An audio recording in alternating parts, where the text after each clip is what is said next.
knowing how that went last time. Besides, they don't even know what he looks like or where to find him, since no one has ever seen him. This is when Stan reveals that he actually has seen him. Actually, a lot of people saw him, and everything was totally fine.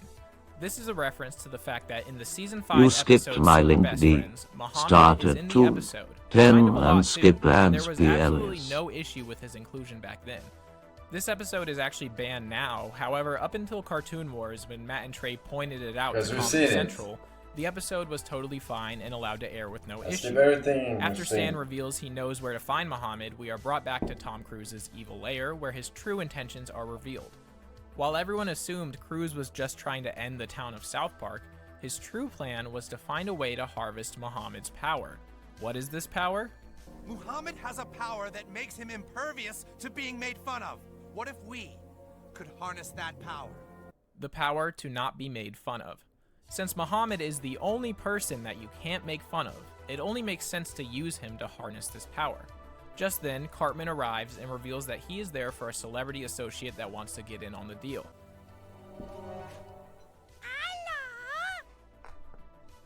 Jennifer Lopez!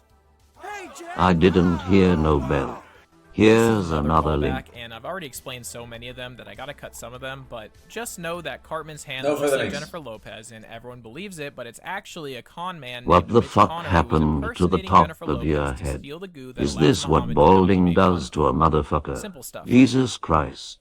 Meanwhile, Stan and Kyle arrive at the home of the Super Best Friends, this being another callback to the previously mentioned episode in which all of the religious figures of the world work together to fight crime. You know, I didn't realize how much deep lore this show has until I started writing the script. Well, anyways, they realize Muhammad isn't there, and they have to convince the Super Best Friends to get him. They begin proposing different ideas to have Muhammad be not seen and given to Tom Cruise.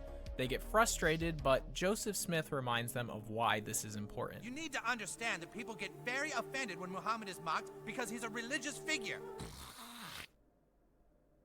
Buddha! They finally decide that they will place Muhammad in the back of a U-Haul truck where Tom Cruise can talk to him.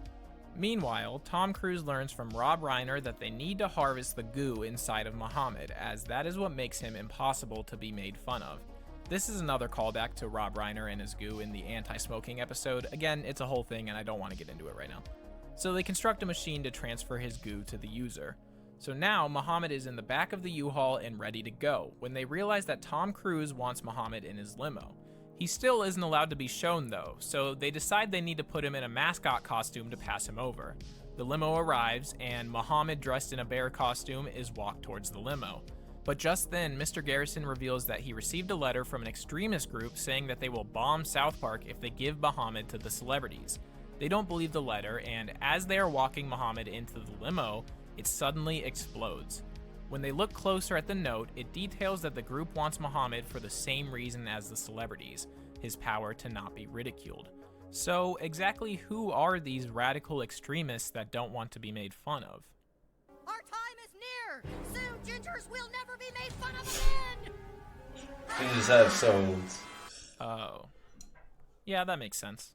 Then we see that Cartman has walked out on Mitch Connor, saying that he doesn't want to go along with the plan anymore. This is until Mitch Connor mentions that he has info on Cartman's father. He tells him that everything about his mom being a hermaphrodite was a lie to protect a group of people, and he can help him find out who his real dad is. Hearing this, Cartman is back on board. Back with the residents of South Park, they realize they have no choice but to give Muhammad to the Gingers. Tom Cruise is incredibly upset, and he realizes that the only way to get what he wants is to fight fire with fire. He needs to threaten them with violence to get his way. And who does he call upon for such a large task? He calls on her. The one celebrity that hasn't appeared in this episode yet, but is more powerful and holds more hatred towards South Park than all of the others combined. Barbra Streisand. Or should I say Mecha Streisand, as she was turned into a kaiju way back in Season 1. They reactivate her, and being that she has more beef with the town than anyone else, she is ready to go. Meanwhile, Cartman visits Mr. Garrison, asking to speak with Mr. Hat, another name that we haven't heard in years. It's Mr. Garrison's puppet that also has a mind of its own. Back in town, the Gingers arrive and demand that Muhammad come out of the costume to prove that it's really him in there. And we end with Mr. Hat admitting that the results of Cartman's paternity test were altered. Okay, so that's episode 200. Pretty typical South Park, lots of callbacks and references to celebrate 200 episodes, but nothing too crazy. All around, it was a good episode with Just an interesting watch the cliffhanger. episode. I sure hope it Yeah, doesn't at this cause point. any sort of extreme backlash. Alright. It's